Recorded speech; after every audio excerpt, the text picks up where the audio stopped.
Hello ladies and gentlemen, and welcome to Astrology for Beginners. I'm Nigel St. James. Today we are going to talk about the symbol for Leo, and this is video number 11 of 30 in the series of Astrology for Beginners, which you can find in my playlist. It's like a table of contents. You just pick it and then all the videos will be there. They run for about 10 or 15 minutes each, and you can dive into them, but I would suggest that you start at the beginning and go through at least as far as the planets and the signs are concerned, because then you'll see the spiritual story that is unfolding. But first of all, let's talk about the sign for Leo, the lion. Well, it's often called the lion, but the symbol is a circle with an upward curve, an upward curving arc. Can you see this upward curving arc here? And then, roughly it anyway, and then it tapers down, and then there's a slight twist to the right underneath there. The zodiac impulse in the sign of Leo stands for individualization. Before, we've been part of a world soul, if you like. Now, our soul, individual soul, emerges. The individual soul becomes separated in this stage of cosmic evolution from what's known as the anima mundi. That's just Latin meaning anima, the soul. Mundi is of the world, so the world soul. That is where everybody resides prior to materialization on this plane. Now, I have to say that with Leo, there is an enormous amount of feminine creative activity and impulse here. Leo enables the inner self, the soul, to materialize on the outer plane, the plane of the universe, the plane that we are privy to here. Now, at this stage in the creation and the subsequent evolution of the material reality, and which includes and extends far more than the universe is just one part of material reality. Well, the divine assumes the creative aspect. It sort of enters into a maze, a chaotic maze of matter, and goes through various planes of manifestation, spiraling, turning into knots, moving around, until finally what happened was our universe emerged from out of spirit. And incidentally, it is spirit which continues to sustain the universe. You'll know from a previous video that if the spirit of the divine were to stop, then everything would disappear. Now, this is a long pilgrimage for the soul, and it encounters a lot of change along the way, from sheer potential, as we discussed in our discussion of Cancer, into the material existence in this case. So we are moving from world soul as an individual now into material existence. The child, if you like, starts to take shape in the mother's womb. The engineer's drawings are put down on paper. The ideas that the artist has find their way into and onto the canvas. Do you know, all the ancient religions, and we're talking about Leo here, of course, and Leo the lion, all the ancient religions gave importance to the lion, recognizing its regal splendor and observing its behavior.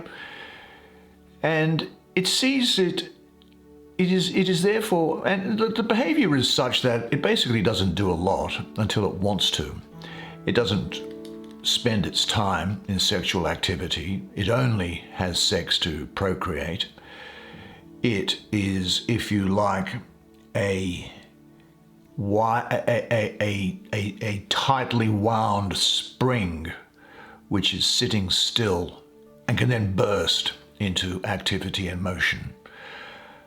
Well, as a metaphor, the mystics over the years have seen that animal as a metaphor for the capability of spiritual power to transform human nature into something divine. There's something else I want to mention about the symbol while we're here. The symbol really recognizes those features that I just talked about of the lion there.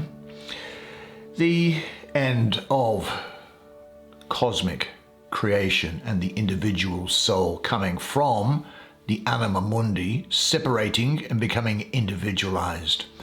Because we have this circle here standing for wholeness.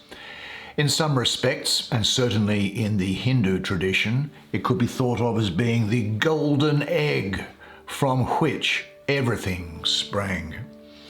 And I'll stick with that egg symbol here, but it's a symbol of wholeness. This egg, if you like, contains the totality, that's everything, of evolutionary potential. That is, within this symbol here, there exists the potential for anything that could happen to happen.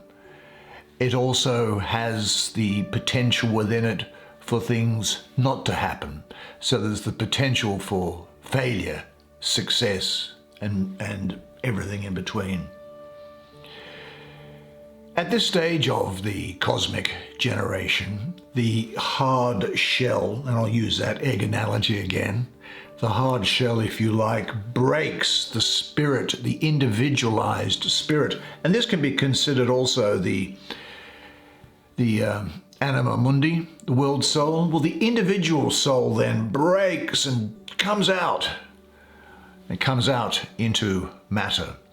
It is individualized and it has materialized itself. And this is symbolized by this downward sloping arc that's here.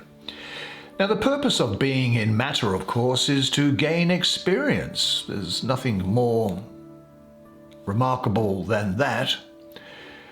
And experience can, depending on your own particular point of view, happen in this one lifetime that you're living now, or maybe it happens in many lifetimes. I won't tell you what my particular view is at the moment.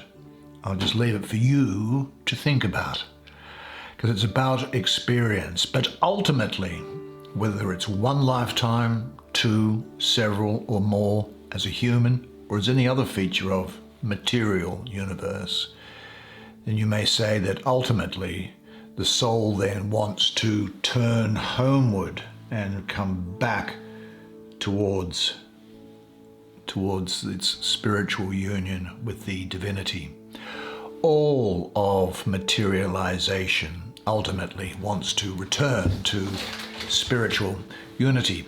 The creative impulse, of course, of Leo is to break through the hard shell of that egg, but in doing so, it loses some of its pristine qualities, and it then comes to learn what exactly being in matter is all about.